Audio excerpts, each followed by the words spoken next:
Hey guys, welcome to the channel. As you see in the thumbnail, what if Issei married with Kunou part 2. Before I start, please do support for more awesome content and subscribe my channel and like this video, and also go support the Aerex for writing that awesome fanfic. Let's start this video. Breakfast is ready. Mickey waited and waited. Ice. Again, the woman didn't hear any noise. She blinked. Now that she thought about it, when did Issei return home? Issei. She gave his door a knock and waited for any shuffling. There was none. I'm coming in. The first thing she noticed was the lump on the bed. It was vaguely his shape under the blanket. Issei. She whispered, approaching. Pushing what seemed like a shoulder, she repeated herself a bit louder, Issei. MMHAPI. Mickey unconsciously released a sigh of relief as she smiled down at him. Lately, her little boy was becoming more and more different. She wasn't quite sure what it was exactly or why he decided to change. However, the changes weren't bad, thankfully. Quite the opposite really, but it was so unlike him. He wasn't the type to change so quickly, so easily. When he suddenly announced he would go to the library after school almost every day, the mother wasn't exactly sure what to think. Though, she would trust him as long as he came home in time for dinner. Her brows furrowed once more. When did Issei return home? She lifted the blanket covering him. She stopped once his head and shoulders were revealed. One of Mickey's brows arched after taking a closer look at his well-formed shoulders. Her young boy never made any mention of working out or doing any heavy lifting. She shook her head lightly. It doesn't seem like he was overdoing it, so she wouldn't worry about it. For now, at the very least. No matter what, he was always Issei, her ever honest and earnest little boy. Even if he was almost my height, she thought as her hand brushed through his always messy hair. Despite the impression of his usual hairstyle, Issei actually had a careful hair routine. He thought it would make him look cooler in order to make more friends. Though, she certainly wasn't expecting a girlfriend so soon. The housewife spoke her next words softly, stifling a small laugh. Don't push yourself too hard. A kiss to his forehead followed before she moved to exit. She would let him sleep a little longer. Love you, my darling son, Issei. She exited quietly and placed his food in the microwave for later. When the brown-haired boy was sure his mother was downstairs, he yelled into his pillow, muffling himself greatly. His mom was so embarrassed. Gaka-san, I'm not a little kid anymore. Issei grumbled to himself. Primary school was the worst, as she had no hidden inhibitions even in front of his peers. He beat down the warm feeling in his gut. He refused to acknowledge joy from the words. Never mind the part of him that almost slipped up and returned the words back to her, nearly blowing his cover. Ah. Boy, did he feel a little guilty that he didn't return her heartfelt words. Having calmed down, the brown-haired boy rolled onto his back and heaved a sigh. His eyes were still closed. As such, his only visual stimulus was in the corner of his vision, waiting for him to acknowledge. Having grown so used to it, there were times he had completely forgotten about them. This was not one of them. Although, the boy was thankful for the sudden distraction his mother had served this time. How did I get home? His mother didn't seem frantic, which was a good thing. The last thing he wanted her to see was him all bloodied and broken. Speaking of which, his eyes widened as he jumped out of bed. His gaze immediately went down to his body, inspecting himself. His left arm was still covered in a red gauntlet that shined in the light leaking through his blinds. Unlike his usual sleepwear, he lacked a shirt, a pair of shorts, and simply wore some briefs. Due to Gamer's body, any wounds he did have would be healed if he slept long enough. A glance at his HP confirmed he was fully healed. Seeing he was physically alright, he swiped through his notifications. It was akin to scrolling through one's texts. Sadly, his friends didn't talk much through the phone unless they were excited about an item or several. How did I get home? He paused. Subspecies. Fallen unlocked. Entry found in encyclopedia. His mind went back to the last panel he saw before he passed out. Rainer was the Fallen's name. Unlike Yuma's name, it didn't have a question mark next to it. He didn't see if the Fallen was similar in appearance. However, he couldn't assume the Fallen was a male or female, never mind the fact he had no way of knowing if they had genders. His head hurt trying to wrap his head around it. Either way, Rainer, a fallen angel, was there to protect him. Did Rainer bring me home? The orb on his left hand shone brightly. The better question is why, partner. The boy could only blink dumbly at his armored hand. My hand is talking to me. He wasn't as surprised as he thought he would be. Nice to meet you as well. I am Drake Gotch, the Red Dragon Emperor. Hello, Dajan Goshan. I guess it's my fault to expect such a mundane youngling from the east to know of me. I am the dragon spirit within your sacred gear. Issei blinked as a panel suddenly popped up above the biggest orb that sat on the back of his hand. There really is a spirit within the newly reformed twice critical. Name. Drake Gotch. Race. Dragon. LVL. 2. Description. Willing to teach you about the supernatural world. Emotions. Intrigued, exhausted, offended. Stats. That's an insult I cannot forgive, partner. Oh, sorry, hard to remember things when on the verge of death. His hands clenched into fists unconsciously. I'm really lucky, aren't I? Depends. To have one of the three great factions watching over you could be a sign of bad luck. But the fallen angel brought me home soundly, didn't they? The dragon gave what seemed like a neutral hum before responding. Finish going through your notifications first. Okay. Flipping through various translucent blue panels, he stopped on an especially long one. The Red Dragon Emperor's Gauntlet, LVL. 2, 32%. Tier. Longinus. Ability. Scan determines an enemy's strength and notifies the user when sufficient strength has accumulated to readily defeat the enemy maxed. Boost doubles the user's power every 10 secs. Max. 3, LVL. 3, 40%. Explosion releases stored power for a temporary but extreme power-up. Current. 15 secs. LVL. 1, 50%. Hidden. Description. One of the 13 gods slaying Longinus crafted from the Welsh dragon scales by the god of the Bible. Also known as the boosted gear. Plus quest. God Slayer. Plus quest. Free the madness. Plus quest. Defeat the White One. It houses the spirit of the Welsh dragon, Drake Gotch, and the spirits of past users. It gives the wielder an innate dragon aura that grows alongside the sacred gear. Plus skill. Dragon aura, LVL. 2. Plus weakness. Dragon slaying, current. 10%. Capable of housing even powered objects. Plus expands inventory. Plus left hand. 2 slots when active. Upgraded from twice critical. Nothing like a twice critical, no. Issei didn't respond in his awe. Rather, he expanded each of the plus symbols within the description. The first quest granted him an item that was necessary for the second quest. Unlike the latter two, it wasn't mandatory. The item's name was a weird static he simply couldn't comprehend. The boy shook his head and tried to look at it again. Tiamat's treasure was the item's new name.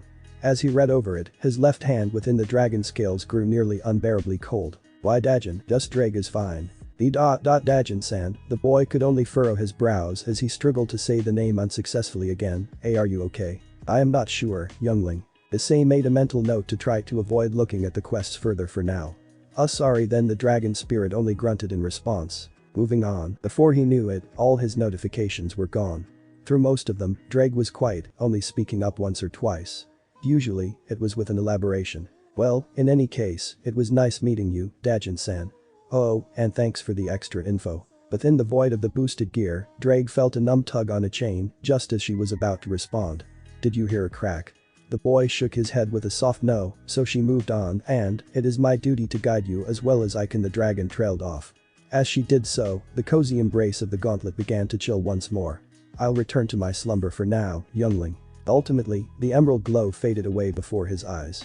Following it, the red gauntlet shimmered before also fading into nothing. Finally alone, Issei allowed his mind to wander. It ended back to the Free the Madness quest. He glanced back to his left hand in concern. Before he even had a chance to read the contents, Drake had such a negative reaction. A gut feeling told him he needed to know the contents. Hopefully, even as Drake sleeps, it won't bother her to read through it. Plus quest. Free the madness. Release Drake Gotch. I, who am about to awaken, am the heavenly dragon who has stolen the principles of domination from God. The red dragon, armed with a fire that knew not the meaning of end, once ravaged the lands in its ancient rivalry. It only knew power, destruction, and utter dominance. However, it was defeated after disrupting a war and imprisoned. Since even in death, its soul refused to die. After many centuries in numb darkness, that once powerful soul wanes. It just wants release. Hint. Teach the immortal how to live again. Objective. Shattered divine chains. 07. Juggernaut drive mastery I. 01. 70% wide Drake Gotch root. Current. 1%. Rewards. Blazing inferno of scorching flame skill. The true red dragon god emperor's grace. The infinite dragon god's grace. 10 million exp. Gold. Failure deny. Absorption of Drake's soul. The red dragon emperor's grace. Lost root. Drake. Reading the initial bolded words made his head hurt. Only to see it not even finish. There was no point in having it. Following that, weren't people supposed to die when they're killed? Even if she was an all-powerful dragon, it made no sense, never mind the awful pun. The hint underneath was weird as well. How was he supposed to teach someone how to live again? What do I live for? His head tilted back to stare at the ceiling. For his harem was the obvious answer. Though, to get one, he'd have to make girls fall for him, then feed them, house them and ultimately, keep them happy. At the last part, he couldn't help the wide smile and the giggle that slipped between his lips. After a few minutes of fantasizing, he wiped a bit of saliva from the corner of his mouth. He slipped back to his train of thought quite easily, albeit panicking slightly. How was he supposed to make a dragon fall for him? Give her gold. Find her a nice large cave underground. Find fair maidens to feast on. Haha again, he couldn't help the perverted giggle. Ice. His mother's voice rang from just outside his door. He shook his head vigorously before responding with a yes. Isn't there a date you need to get ready for? His eyes widened, right. Don't forget to grab a bite before you head out, okay? No problem. Oh, Ice. Before you go, she pulls a bag from her apron pockets, here's some extra money. Use it wisely, alright. I will, I promise. Mickey went to ruffle her son's hair, only to pat him instead. She'd let him go this time, knowing full well how much work he put into his hair. It always puts a smile on her face. Have fun, Ice. I will. Love. And, with that, he left. Good morning, Yuma-chan. The hand that was waving slowed as she turned towards him. Her obsidian black hair was done up in a poofy ponytail, swaying slightly in the cool autumn breeze. Alongside it, her contrasting white dress flowed outwards with a sudden movement. It calmed back down while her expression revitalized itself. Her small smile made him lose all semblance of time. Only able to stare dumbly, his hands still dropped downwards before she spoke up. Good morning too, Ice. Her lips widened as he continued to stare. Aren't I cute? To top off her words, she did a twirl on the tip of one foot. The boy nodded, the cutest. Yuma's hair furled out as she rushed into his personal space and poked at his cheek. You know, you're pretty cute with the blush on your cheeks. Ah, he felt his cheeks burn. He lifted his gaze at her giggling, losing himself in her eyes. Yuma-chan, man, aren't they beautiful or what? Ice. Sorry. I just think your eyes are my new favorite color. Huh? Without missing a beat, he expanded upon his words with a salute. I could stare at them forever. Or maybe look into them until my final dying breath. At the very least, reading her expression without glancing at her status came far easier to him after so much practice with it. She was thoroughly embarrassed with his forwardness as expected. Payback. Quickly, her admittedly perfect eyes scanned back and forth. Then, she smacked his shoulder lightly. You're too honest. That's my name. She blinked. Huh, it is. What a silly pun. A small giggle slipped from her lips that tried to pout. Yup. His own eyes glanced down to her hands before turning away, hiding his blush. Yuma was far too shy to hold hands in public. He wouldn't push her to do so if she wasn't ready yet. Even for him, it was embarrassing to think about as much as he wanted to hold them. Have you eaten breakfast yet? Just a light snack. I spent too much time getting ready. His wide smile twitched a bit wider at her words. She was too good for him. Let's go find something then. And no, it's okay because look, Yuma pointed towards a blonde woman, setting up some sort of food stand. Her hair was done up in twintails with frilly ribbons. It matched her semi-maid attire. A sign beside her showed various desserts. She recently moved here. Just yesterday, she gave me some free food on the way home. And, I promised to bring a friend to repay her. What a kind Nissan. Never mind, quite the looker. Issei kept that thought to himself. Immediately, he marched over. Not too far behind him, his girlfriend followed. Name? Shizu Nanaderu. Race? Human. LVL. Description. Struggling to figure out her temporary job. Emotions. Frustrated, tired, troubled. Despite his window, the woman's name tag read. Sheen Nara. Unlike Yuma's ever-hanging panel, Nara's or was it Shine name didn't have a question mark. Issei had no idea what to think, never mind that he's only seen once before in Osaka. But, she had to be a nice person if she gave Yuma some free food. Good morning, miss. The woman flinched as her panel flickered to reveal a new name. It now reads Nara Shiina. So that means, the stand owner turned slowly in the couple's way. Gee, good morning. Oh, hi there again. She set down the foldable sign, gathered herself together by closing her eyes as she made her way behind her stand. About a second later, she opened her eyes to reveal heterochromatic eyes. The right eye was ocean blue, and the left was a deep gray.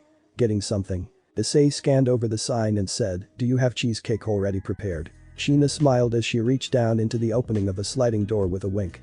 Does this look already prepared? It looks good if anything. Excited and her hands clasped together, Yuma added, it really does. Oh, you want one too, Yuma-chan? If it's not too much trouble, I would like a slice as well. It's not, Issei started as he shuffled into his pocket for some money. If anything, I'd make you fall in love with cheesecakes because they are the best. He passed the correct amount of cash. The girl gave a giggle. That would be impossible. Is that a challenge? Nope. Nothing can beat red velvet, but sadly, Naderu-san doesn't sell them. Said woman blinked, a fist to her hand. Oh, it'll be something to think about then if I stayed. She watched as they continued, a plate in one hand and a spoon in the other. They were too engrossed with each other to pay her attention. Even Rainer. At least I can close up. She confirmed Rainer's alarming report, so her temporary job was already over. However, just to make sure, she'd oversee them for another day. It wasn't often that she was given free time, after all. And, making desserts of all sorts sure was fun. She could do that later though. She snapped his fingers and his disguise, stand, and signs dissipated. I'll go check in with Yasaka-sama now. It wouldn't do any good to be recognized without a pass, after all. A four-horned head peeked out from her dress pocket. However, before it could reveal itself, the woman was careful to mind the horns, using her fingers to lightly push it down. And no, Po, you can wait, okay? The shrunken beast gave a grumble. I promised you I could eat all the leftovers, didn't I? Since they came so early, there's a lot more than expected. It seemed to giggle. At that, Shigyu Nanaderu calmed down, a hand to her generous bosom. Between her lips, she gave a relieved sigh. Now to find a shrine. Their date was coming to an end, and the sun was starting to set. Issei couldn't help but wish for each passing second to stretch on infinitely. The hands on his arm tightened slightly. He turned towards his girlfriend in concern. However, before he could say anything, she spoke up, gazing up towards him. I wish I could stay like this for a little longer, Ice. The boy gave a dumb nod. How her eyes really were the best. I should be getting back home soon. Don't wanna worry Otu-san and Aka-san. I really wanna stay with her longer. Issei blurted out, let me walk you home. Uma shook her head, her hands drooping down to hold him. My parents would want to meet you and I'm not ready for that yet. She moved onto the tips of her toes and planted a soft kiss against his cheek. Her cheeks were as bright as his own as she parted. It's sweet of you to think such a thing. He drew her into his arms, squeezing once. I'll miss you. The girl's giggle rumbled through them, me too, but we can still text, Ice. The Longinus wielder released her and watched her leave. The girl turned once she was a good distance away. I'll text you when I get home. I look forward to it. With that, she was out of sight. Just then, the bushes behind him shuffled. Immediately, he stiffened and summoned his twice critical. Only a familiar fox popped out. Oh geez, his clenched fist trembled.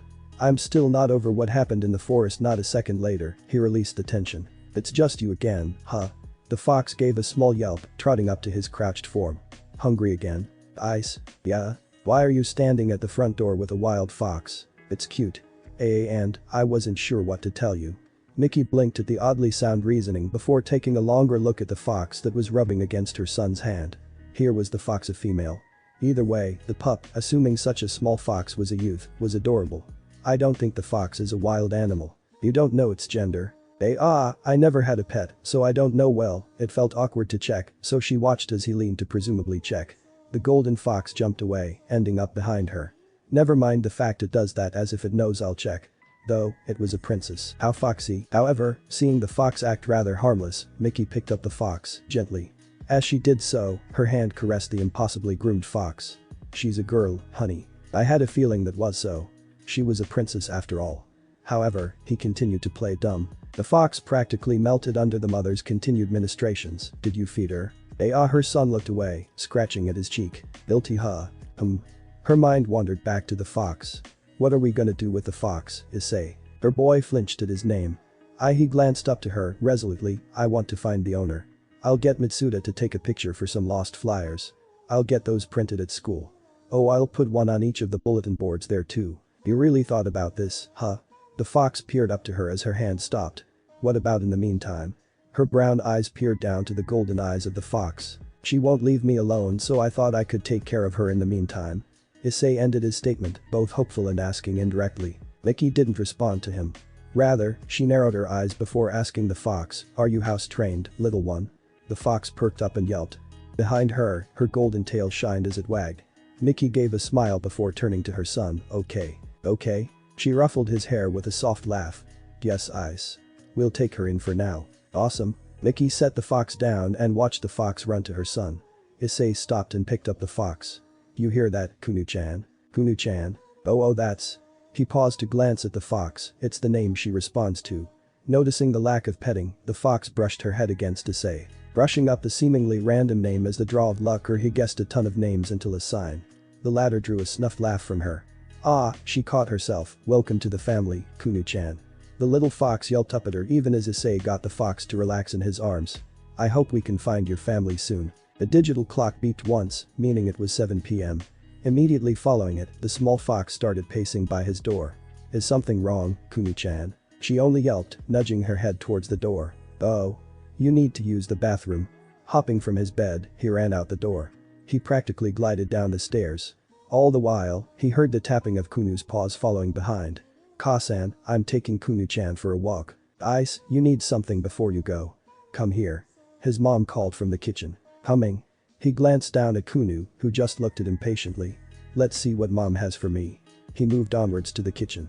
Kunou followed, only to pause. Was he treating the princess improperly this whole time? It was a little late for this train of thought, but he glanced back and as if Kunou could sense a change, she stopped to tilt her head towards him. Should I carry you? The fox only strutted into the kitchen.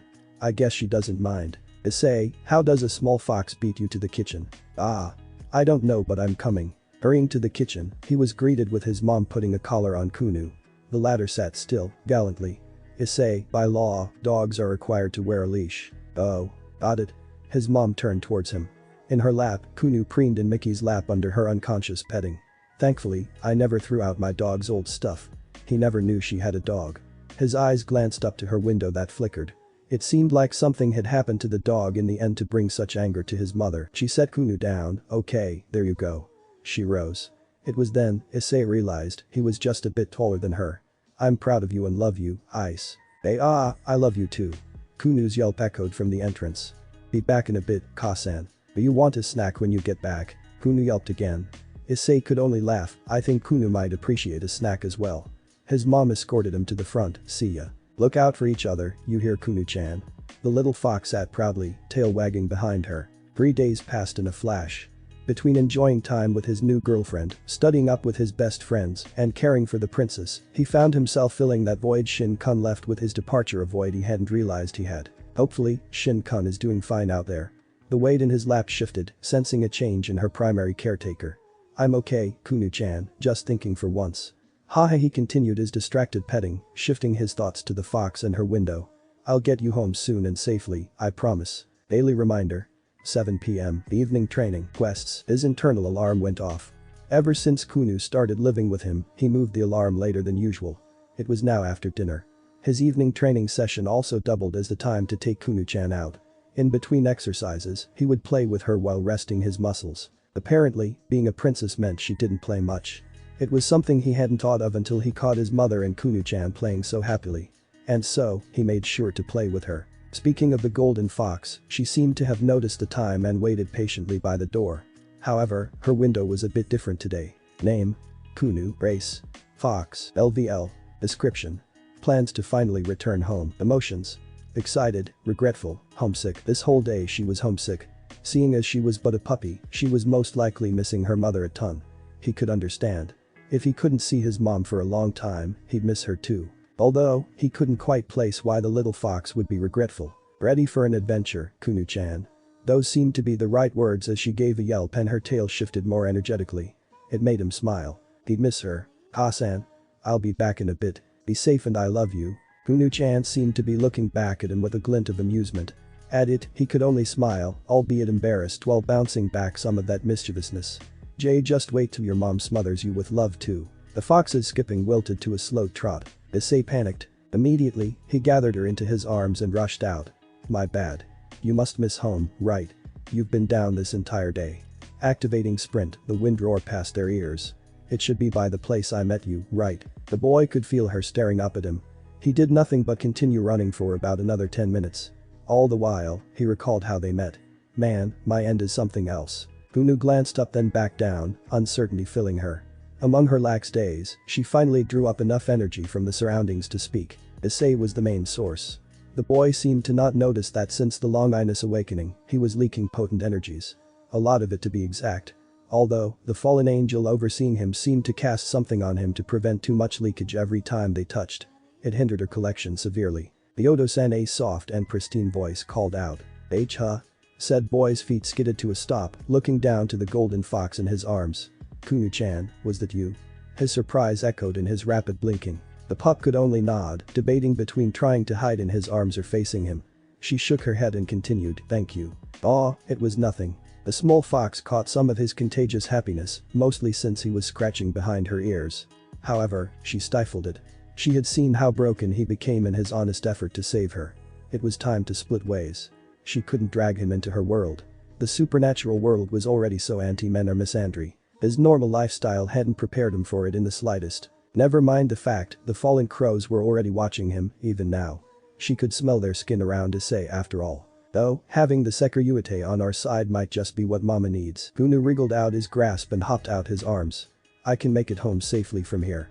The guards today can be trusted. Nah was all the boy said as he shook his head. And nah. She let the strange word roll off her tongue. Yeah, nah no, I'm coming with, princess. Combined with the fact that the quest was still active and a gut feeling, he couldn't leave a tiny fox, who was shivering from the lack of warmth away from his arms, alone. It wouldn't sit right with him. She was a friend and one who was in obvious danger. Why you mustn't? Ah, I need to make sure to bring my friend home. Otu-san wouldn't like it if I didn't at least walk you home. Friend. Yeah, I'll carry you again. Just point the way. Before the speechless fox could protest, he picked her up and headed in the wrong direction. It's in the opposite direction, towards the sunset, Sekiryute-sama. Oh, my bad. Too caught up in the excitement, he hadn't realized she called him Sekiryute-sama. Swiftly, he turned on his heel and sped up. The sudden speed surprised Kunou. However, despite everything, the fox relished in the rush. It was playtime again, so to speak. She didn't have any heavy responsibilities or high expectations placed on herself. She was but a pup. Albeit, the transformation was forced upon her, sealing almost all her yokai energy. So much so, the princess felt cold for the first time ever, unable to draw upon her innate talents.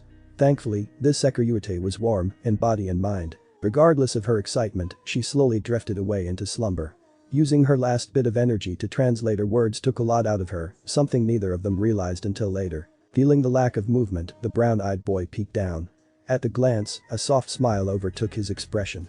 I'm glad she could finally calm down. Though his smile seemed to grimace. Hopefully, I'm still going in the right direction. A symphony of feathered beats drew a smile from the fox. It was a welcome tune since being forced away from home. She could practically see them, darkening the sky though, it was hard to enjoy the world shaking so much. Uncle Nura really is letting loose. A twinge of jealousy shot through her. Mama asked her to always hold back in her lessons. She even had to hide the fact she had 7 tails. Hey Kunou-chan, wake up please. Immediately, she jolted awake. Her groggy vision landed on the panicked face of her recent benefactor. Hey, sleepyhead. I'd let you sleep longer, but his gaze flicked back out, weaving out the way from feathers as sharp as daggers. I think they have the wrong idea. Arg, and no. She ran out of mystical energy. So used to having copious amounts of it, she never really bothered to truly learn how to absorb it from her surroundings.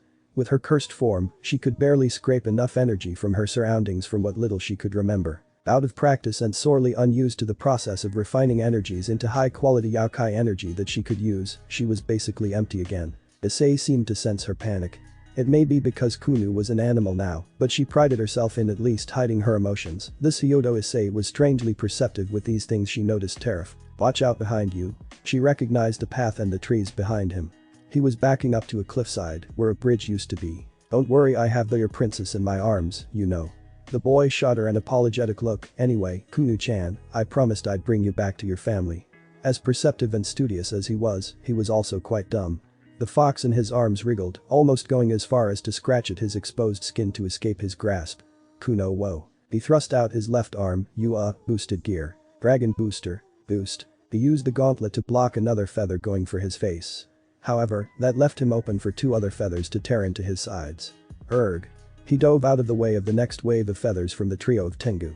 He spoke his next words, gritting through the pain. See, can you somehow convince them I'm on their side? Kunou froze to the side a few feet away as her mind raced. It seemed to her that there wasn't anything she could do to convince them otherwise. Hyodo Issei was covered in a fallen's twisted scent of holiness and sin. He was a male. Since almost every non-married yokai was part of the male uprising in the West Yokai faction and Issei also carried the scent and aura of an unlisted dragon, the High Tengu squad probably assumed he was to be killed on sight. Hey, I don't want to hurt you if you're just here to protect Kunou-chan, you know. Her 13-year-old mind did not know what to do. Squawk. The middle Tengu sliced through the air and swung her golden staff at Issei. The boy managed to block the overhand slam, but wasn't prepared for the bottom half to fly towards him and knock him back, away from Kunou. Sama, come. She didn't want to see Issei die. Hurry. The head Tengu held out her talons as she soared towards the still pup. All the while, Issei was distracted by the pair of servant crow-like yokai. However, he paid them no mind as 2 pairs of feathers shot towards Kunou from the tree lines. It seemed the head Tengu realized it too, as she had yelled out, Sama. Watch out. Drawing deep within himself, he powered his sacred gear. Boost. His gamble paid off. He shot off into her direction in such speed her untrained eyes could barely track. He dove, drawing her into his warm arms and encompassing her once more. They tumbled, harshly. I got you, he whispered to her. There's something red leaking from your. The loud explosion filled her senses before she lost consciousness. Issei, on the other hand, felt an odd sense of deja vu. Having felt his body fly through a tree, it always did some weird stuff to his head. Though he could only assume that, having only experienced it once prior. I think. The groan filled his ringing ears. It sounded like him. It could have been him. He wasn't sure. Reset. His fading vision landed upon the dirtied fox in his arms. Pain. Oh, Ka-san will need to clean Kunou-chan when we get home, again. Sorry in advance, my back hurts again. In the corner of his eyes, his horsepower read 10/250ths. It was strangely low. Like super low. Like he was dying low. His vision darkened. It was a shadow, he guessed correctly as he craned his neck to the oncoming Tengu. It looked familiar. Pain. Hey, I protected Kunou-chan for you guys. He felt his lips move, but his voice was nowhere to be found. He gestured back to Kunou with his head and eyes. It was then he noticed Kunou was partially red. No wait, that's blood. He panicked. Then, he panicked even more because he couldn't move his numb arms to check on Kunou. A bright idea filled him, remembering the lone Tengu approaching him. She could check on Kunou for him. Hey. I think Kunou-chan is bleeding. Pain. He didn't even need to read the Tengu's window to feel the pity in her eyes. Pity? Check up on Kunou-chan. She's hurt. His vision exploded in black as he lost all forms of awareness. In the darkness, the chained dragon watched on through the large orb in the boosted gear. Her host was something else. Gamer's body allowed for his body to be mostly intact, besides the severe bruising, fracturing, and feathers sticking out his throat and lung. From what she gathered, he could fully heal if he had some horsepower. The chain on her left wrist shattered. Information and memories flooded her. However, she brushed most of it aside in favor of one new function. Immediately, she tested it. Pain. Issei's body flinched as Drake felt physical pain for the first time in centuries. It's not as bad as I thought it would be. Perhaps being chained up in numb darkness also numbed her sense of pain. Nonetheless, Drake continued with the trial. She could control Issei's body. She gathered the fox her host cared for in her arms that shook, barely capable of holding her. Boost. The approaching Tengu slowed to a stop. Boost. Behind that Tengu, the pair of lesser female Tengu from earlier flew over with a larger male Tengu in between. He was beaten, tied up, and out cold. Boost. Sasami-chan, I can sense someone who's quite strong over Here. The head Tengu flinched, turning back. Why Yasaka-sama? Further behind the approaching trio of Tengu, a blonde, voluptuous woman in a loose-fitting shrine outfit floated over calmly. Her calmness seemed to hide her actual speed, as she had actually overtaken the aforementioned Yakai and stood over Drake. The dragon spirit decided she would fulfill Issei's promise for him. The dragon in a human's body took a step forward. One of Yasaka's brows rose at such boldness, seeing the boy as no threat with the state of his injuries. The dragon forced his arms to hold out Kunou in a sign of peace. Reset. At the announcement, Drake found herself suddenly back in her prison. She was drained like never before. Nonetheless, she forced herself to see that her part in the mission went through successfully. Her host's body practically crumpled onto Yasaka, who was quite the powerful being herself. Her host would have enjoyed the sensation of the woman's bountiful chest. Though seeing Issei's body like that, the Kyuubi held onto him in one arm, and in the other, Kunou rested. At such a weakness, Yasaka only laughed. On one hand, Drake felt anger and shame. On the other, she realized the nine-tailed fox probably had no idea she was actually faced with an ancient. Fortunately, Yasaka, at the very least, took pity upon her daughter's savior and ordered around some healers once they made it back to the woman's home. With that, Drake went back to slumber, dispersing the boosted gear. Her host was in good hands for now. Arg for Issei, it was uncomfortable to even make the noise. His throat felt like patches of sand. But by cherry-red perky tits, he was thirsty. As if to try and elevate the feeling, he went to move his right arm. Chhk. He could barely move his sore arm. What prank was his dad pulling on him this time? Despite his tiredness, the ache in his throat bothered him far too much to even think about going back to sleep. He opened his eyes.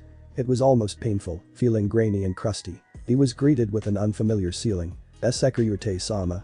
A small but familiar voice called out. Hey, Kunou-chan fell short. He was both captivated with the small beauty before him and too dry in the throat to continue. Oh, water. I have a pitcher and cup right there, and there was some shuffling by the bedside. Here. Sama, don't touch this man. A mature voice shrieked in spite. The volume made Issei recoil. The migraine he was trying to ignore slammed into him. His throat was too sore and parched to muster a groan. Sasami. The young girl's voice was frosty as she glared at the feathered wing halting her. It had nearly caused her to drop a ceramic teacup. Never mind the fact she could see Issei's face twist in pain. Well, you were too busy assaulting my savior, otherwise the Sekiryu, because you jumped to conclusions. I was targeted by a man who wished to harm me. The kitsune could only sigh, seeing as the half-transformed Tengu frozen in place. The woman was stuck between duty, morals, and the fact that the princess had practically chewed her out. Kunou ignored her and continued. Sekiryu-sama, she noticed his eyes weren't very focused as he stared off to dust on the ceiling. And so, she tried again, Sekiryu-sama. He blinked down towards her and went to speak. That wouldn't do, she interjected before his lips could part. Here, Sekiryu-sama, I'll hold the cup to your lips. There was a slight upward tug of her lips, recalling the time she spent at his home, as you did for me. There was another clench of his chains that bounded his limbs to the bed. See? You can't feed yourself like this. Go on PL, his voice failed him again. He blushed slightly at his weakness. The young girl placed the cup against his lips. She made no mention of his ravenous gulping. She pulled out a handkerchief, dabbing his mouth. In doing so, she was reminded of her younger days where she played with various yokai-shaped dolls. More. Issei gave a small embarrassed nod. Then, he cleared his throat slightly, trying to bring up his voice. Yes, please. It came out weak and almost scratchy. Though, it was far better than before. She repeated the cycle a few more times. After he finally shook his head, she hid a small laugh behind her other hand at a silly thought. Sorry Sekiryu-sama, I should have gotten a bigger cup. I forgot how much you can eat and drink. From behind the entrance of the room, metal rattling caught their attention. Oham-sama. A polite voice called. Oh. Kunou realized she was so engrossed with Issei that she forgot about her lunch. The girl had refused to leave his bedside. Someone like Sasami do something unforgivable just because he was a mere man. Come in, Nami-san. From the corner of her eyes, the princess spotted Sasami standing on the far side of the room, opposite to Kunou's seat beside Issei's bed. It would seem, for now, the woman was content to watch. Lunch is served, Oham-sama. The fat, brown-skinned boar woman rolled a cart that doubled as a table. She stopped to bow deeply. On it, various fish and glazed meats, vibrant vegetables, and a pitcher of mixed carrot-orange juice filled the top layer. The bottom was covered in fruits. Some were glazed. As wasteful as always. No, wait. She blinked. Nami-san. The waitress looked up from her bow. Could you fetch me another pair of utensils and another plate? Right away, Oham-sama. This time the larger woman gave a shallow bow and rushed out the room. It would be a little while since the kitchen was on the opposite side of the fondly dubbed Kyoto Palace. Excuse me. Issei looked at all the food in question, Kunou-chan. At the affectionate name, Sasami practically growled from her corner in the room. Sorry, Haim-sama, how'd you know I was gonna wake up? First of all Sekiryu-sama, please keep calling me Kunou-chan. She made a glance towards Sasami, as if to dare the woman to say something. The High Tengu only looked away. Second, this is mostly for me. I'm always served like this. I'm a growing girl after all. The blonde girl puffed her chest, proudly. I'm sure, High Kunou-chan. Speaking of names though, what's with Sekiryu-sama all of a sudden? You're the Longinus wielder of the boosted gear, the gauntlet of the Red Dragon Emperor, Drake-sama. Just for the influence you will have in the future alone, you are deserving of respect, Sekiryu-sama. He said more to himself before brightening up. Just call me Ice, or at the very least Issei. We're still friends, no? His eyes glimpsed down to the chains holding him down. Right, Issei-sama. She missed his glance, too embarrassed with a smile on her lips. Though, it was pointed at her lap so Issei couldn't see it. He wasn't angry with her. So before the silence could get awkward, he spoke up. You're really going to eat all of that? Well, no. The mini kitsune put a finger to her chin. Unless I do without breakfast or lunch for one reason or another, I don't actually eat all of it. She made a plate, continuing, being cursed into a small fox made my appetite much smaller than normal. However, to show their care, the chef still prepared the same amount, and I don't want to turn down their goodwill. Yeah, that makes sense. The chains rattled as he tried to scratch at his cheek. From the corner of his vision, he could see Sasami flinch and her window practically flip into battle mode. He ignored it, focusing on Kunou, who was probably the only person keeping him safe. I was worried if we were feeding you enough back at home. Don't worry, I was sufficiently fed.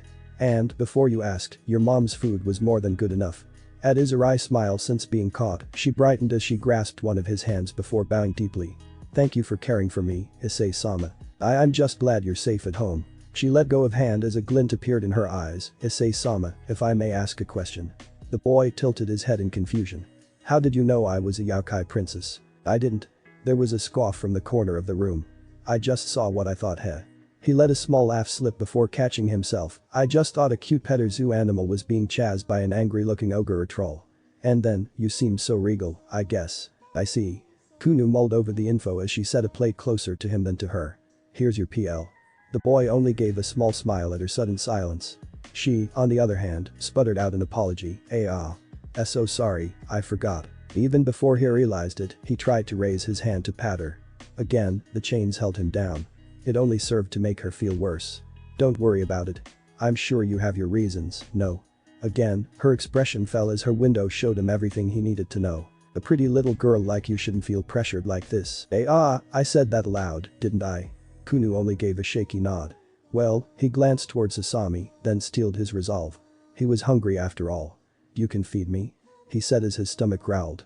Sama will do no such thing. Why yes. Immediately, she moved her chair, so she was adjacent to both the cart and his bedside. I can do that right away, Issei-sama. They both ignored the head Tengu, who practically loomed over from on the other side of the bed. The princess wasted no time and held a pair of chopsticks full of seasoned salmon to his mouth, gingerly. Say ah. She said, softly. Her golden gaze was serious as it focused on getting the food up to his mouth without fail. In his opinion, such a look conflicted with her concern and her soft features, most notably the pair of fluffy ears that twitches every so often. It was then he noticed that she was within a traditional Maiko outfit. It really completed the whole Japanese princess look. Fed by a princess. Screenshot saved. Description. Chained to a bed and hungry beyond belief, Kunou holds a spoon up to you. Refer to scenes tab in your profile. Issei-sama. Sorry, I was too captivated by your cuteness. NRK. Kunou nearly dropped the fish in surprise. Seeing that, Issei raised his head and took the fish. Watching him swallow allowed the girl to calm down a bit. I haven't eaten fish this good in too long. Kunou ignored the rattle of the chains, since his excitement was contagious, and Issei-sama wouldn't want her to linger on it. I'm glad you think so. I'll give Chef Yumari your compliments. She continued to feed him. All the while, she smiled through their conversation and laughter. Kunou root upgraded. Status. Budding crush. Previously, kinda niacin. Currently. 30% bonus plus intermediate fire mastery. I refer to the relationships tab in your profile. At least she's enjoying our talk. It was sorta embarrassing to know this. At the same time, he never realized he had progressed so far. The notification notices were piling up in the corner of his eyes. He was unable to sort through them with the company around him. Too many eyes, whether hidden or not, were on him. Both Kunou and Sasami stiffed before a voice called out, Kunou. The door opened revealing a tall blonde woman, followed by 9 luscious tails. She was unparalleled in beauty and bust. Her shrine maiden out, a good mix of loose and tight in the right places, revealed much of the latter. It was something he couldn't help but notice. Yes mama. I thought we could have lunch today, again. Her gaze drifted over to Issei. With it came sudden self-consciousness. Unlike Kunou's seriously cute look, the woman's aloof gaze was misleading in its intensity. It was as if he was a specimen for her to dissect. If Kunou was the princess, this person most definitely was the queen. Name? Yusaka. Race. Kyuubi. LVL. Description. Thinks you're an interesting specimen. Emotions. Foxy, fascinated, relieved. There was another ping, signifying a new entry into the encyclopedia. He ignored it, focusing on the woman before him. She simply smiled. But, you look like you're having lunch with the Sekiruyute. She approached so she stood by Kunou. Thank you for saving my daughter. She finished with a short bow. In the background, Sasami gaped dumbly. Issei sucked in a deep breath and gathered his confidence. I'm just glad she's safe at home. That confidence fell flat on its face as he tried to fake that he didn't know her name, Miss. Isaka's aloof expression softened, sensing his honesty. I am just Isaka. Kyuubi tapped the chains bounding him with a slender finger. The chains shattered and faded away. This was just a precaution. Instantly, breathing came much easier. The fogginess he hadn't realized was there disappeared. He felt awake. Whoa, he sat up, blinking down at his arms. I hope you can forgive me for my discretion. He pretended to be amazed. Wow, I'm really all healed up, so it's all good. It wasn't too hard since he did feel especially energized. Kunou perked up. Issei-sama, you were responding to the healing bomb especially well. She then deflated slightly, remembering his bloodied bandages, and never mind her nightmares of his brushes with death. This time there were no chains to stop him. Issei-sama. Don't worry about it, Kunou-chan. His hands were careful around her ears, rubbing her hair. It wasn't too different when she was a little fox. No problem. She nuzzled against a hand, all too familiar with the ritual. The younger kitsune could practically smell the smile on her mother's lips. As Issei withdrew, Yusaka placed one hand to her cheek and the other onto Kunou's shoulder. Oh my little Kunou doesn't even let me pet her anymore. Kunou glanced up to her mom, then back to Issei. His smile conveyed a hint of mischievousness and that he could relate to having an overly affectionate mother. Because once you start, you never stop. Hahayu. She only used that version of mother when mama was going too far. Yodo dono, Kuchan is being mean, hahaha. They soon joined the boy in his laughter. Man, he wiped away a tear, I'm really glad that you weren't some overly strict Akasama that I imagined you to be. I was thinking about keeping Kunou. Again, Sasami gaped at such bold words. Said girl, on the other hand, froze. She had no idea Issei was thinking about that. Oh? Yusaka simply raised a short brow. What if I wanted my beloved daughter back? Well, if possible the Sekiryuite stared up at her, resolutely, summoning his sacred gear, I'd convince you to keep her out of this civil war. He shot a glance at Sasami, that's what's going on, right? Issei-sama. Kunou shouted before the tension rose further. Her gaze fell to her lap, where her hands fidgeted together. It was my fault that I was cursed and almost captured. I had snuck out 2 nights prior to our meeting. It's a little suffocating to have a guard, or 3. She matched her gaze with Issei, but I am safe here. Behind her, Yusaka's tails moved to embrace the mother and daughter. Please don't fight. What? Issei furrowed his brows at her, where did you get that idea? He removed himself from the bed and bowed deeply, please train me. Leave it to Issei to subvert expectations. Unconsciously, Kunou couldn't help but mentally groan as she pouted in embarrassment. She spouted all that for nothing. My Hyodo Dono, you need to think about how you say things. Before she said anything else, she traded gazes with her daughter, having a wordless conversation. Are you sure this is what you want? Still bowing, he said, yes. Every evening I go out to train, but he rises, scratching at the back of his head.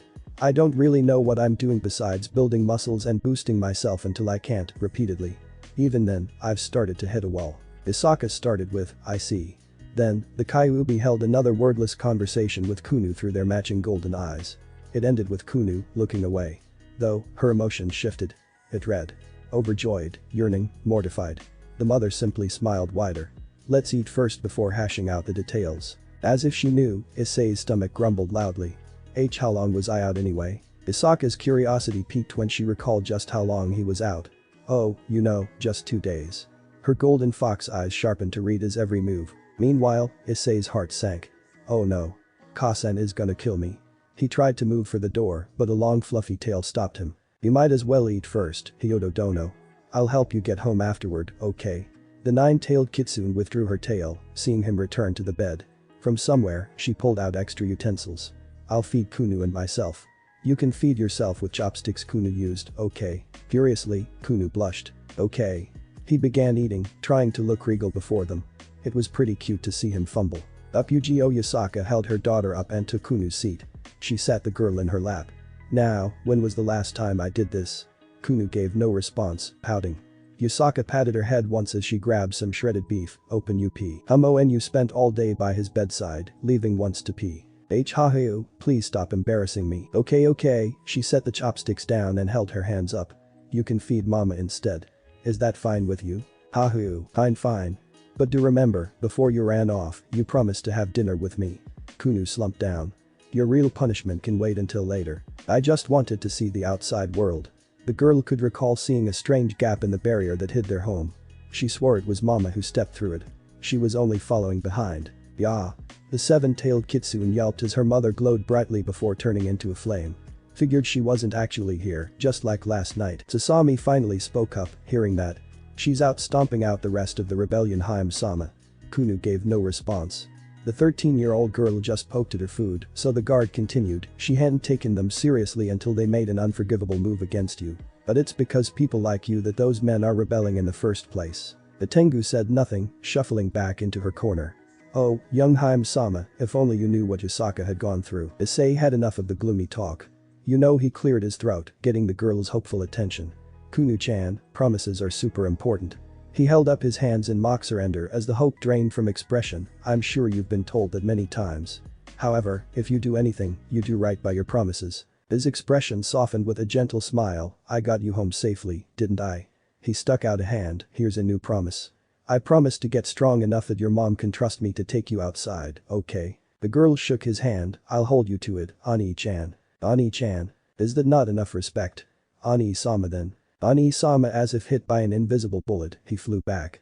He could die happy. Thanks for watching this video. Part 2 is over. If you really enjoy this video, like, subscribe, and comment down below, and turn on that bell notification. Don't forget to support the Aerex for writing that awesome fanfic. See you in the next video. Goodbye.